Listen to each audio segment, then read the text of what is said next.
Hello friends, welcome to my channel. इसमें हम करते हैं यूपीएससी के प्रिपरेशन।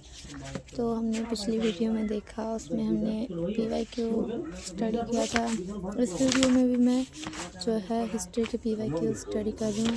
मध्यकालीन भारत पीवाईक्यू जो है इस जर्नी में सबसे ज़्यादा इम्पोर्टेंट होते हैं, सिलेबस और पीवाईक्यू। अगर आप किसी यूपीएससी टॉपर की स्ट्रेटजी देखोगे, इंटरव्यू देखोगे, तो वो सिलेबस और पीवाईक्यू पे मेन फोकस करते हैं। इससे क्या होता है, सिलेबस हमें बताता है कि जो यूपीएससी है वो क्या क्या जो है उसके लिए हमें प्रिपेयर करना है, क्या क्या हमें तैयारी करनी है। और पीवाईक्यू जो है वो हमें बताता है कि सिलेबस में से किस तरीके से जो यूपीएससी है वो क्वेश्चंस पूछता है। पीवाईक्यू को बार बार पढ़ना, एनालाइज करना इसलिए ज़रूरी नहीं होता कि पीवाईक्यू जो है रिपीट होगा।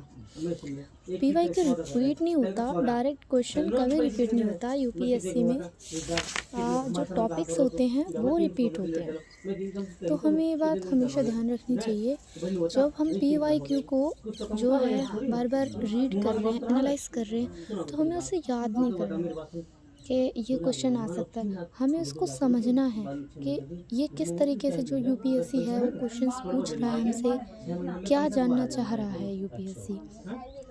तो हमें जब भी हम पीवाईक्यू एनालाइज करते हैं, पढ़ते हैं, तो हमें देखना चाहिए। जैसे कि कोई टॉपिक है, हिस्ट्री में कोई टॉपिक आ जाता है जैन धर्म से, बौद्ध धर्म से, तो हमें उस टॉपिक को देखना है कि इस टॉपिक से यूपीएससी क्वेश्चन पूछ रहा है।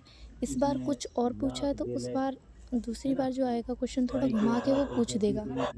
तो हमें ध्यान रखना है कि जो यूपीएससी में क्वेश्चंस आते हैं, क्वेश्चंस रिपीट नहीं होंगे, टॉपिक जो है वो रिपीट हो जाएगा।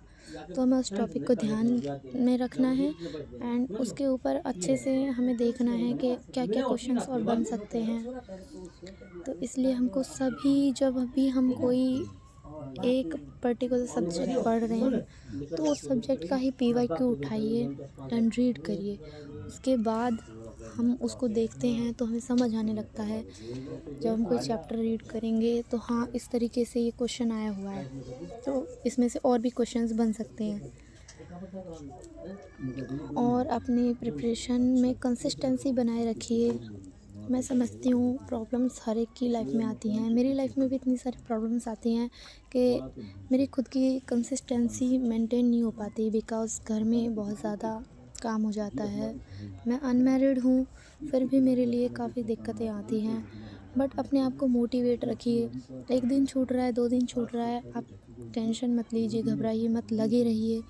अपने जो गोल है उस पे फोकस रखिए एंड करते रहिए। थोड़ा थोड़ा करोगे, एक दिन ज़रूर होगा। आज नहीं होगा, कल ज़रूर होगा। तो अपने जो गोल है उस पे फोकस रखिए अच्छे से, और अपने सपने को अधूरा मत छोड़िए, लगे रहिए। अगर 2 दिन छूटता है, 4 दिन छूटता है, महीना भी आपका छूट रहा है, 2 महीना छूट रहा है, फिर भी आप ये मत सोचिए कि अब मैं कुछ नहीं कर सकता। आप सब कुछ कर सकते हो। लोगों की बातों पर ध्यान मत दीजिए, अपने आप पर और अपने इष्ट पर, जिसको भी आप मानते हैं, भगवान पर भरोसा रखिए। एक दिन आप ज़रूर करोगे। जैसे और लोगों ने किया है आप भी करोगे। अगर आपको हमारी वीडियो